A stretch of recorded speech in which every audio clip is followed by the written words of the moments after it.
I often say that you need to learn how to use weight. You need to set an appropriate goal. It's not lose weight, it's use weight.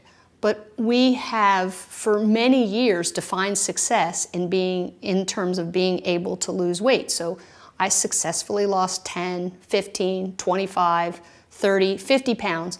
And even when we get this better goal that we'd have of like maintaining it, they go, I lost 50 pounds and kept it off for a lifetime. It still isn't the right goal. And words make worlds. So the first thing we can do is to take a step back and understand what we're actually trying to accomplish and how would we define success or failure. Because I see so many people who come to me saying that they're a failure at weight loss. But the reality is they've been a success over and over and over again. And they haven't really failed at maintaining weight loss. The problem is weight loss is a very poor goal. They need to immediately substitute the idea that what you want to do is get out of fat accumulating or fat storage mode. Because when you're not accumulating fat, then your body has a chance to catch up. So it's a lot like patching the hole in the boat instead of keeping bailing. Because if you just keep bailing water, then eventually you're going to realize as long as you're sitting there with a bucket, you can't go anywhere, and you keep springing more leaks, and you're stuck. So we need to redefine success and failure.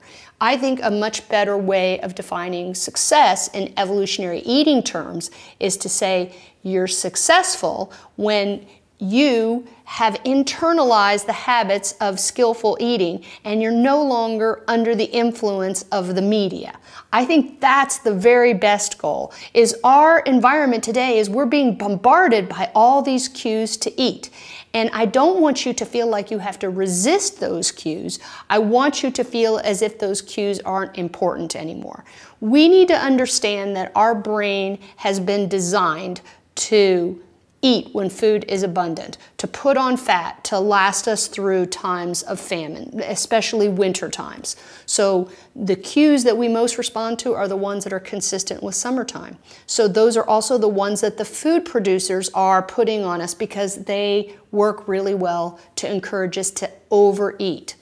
So if you think about how your brain works, which is your brain makes feel-good chemicals. These are the basis for all of the recreational drugs and mind-altering substances that we like to use. They're all based on food because that would have been that primary directive we needed. So if you were an addict, you wouldn't come to me and say, I want to take all the heroin I can for the rest of my life and not have it affect me. I wish I could just take heroin and it wouldn't be a problem. Or I wish I could just do coke all day long and it wouldn't be a problem. Or I wish I could drink myself into a stupor every night and people would stop nagging me about it.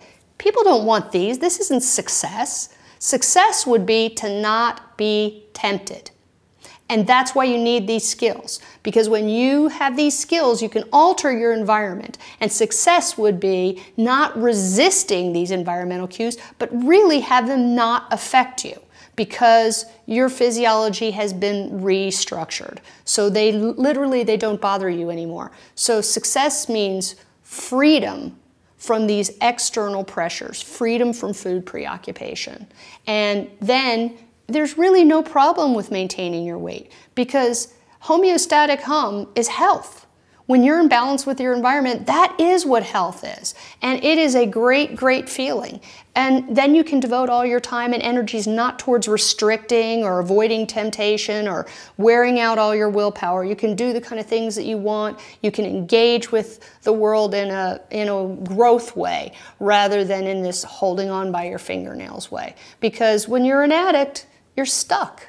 When you're bailing water, you're stuck. You can't paddle. You can't go where you want to go. But I tell you what, after you've got the fundamental skills of eating under your belt, you don't even have to paddle. Paddling is the work you have to do for a little while, and after that, it's just smooth sailing. So this is the definition of success for the Evolutionary Eating program.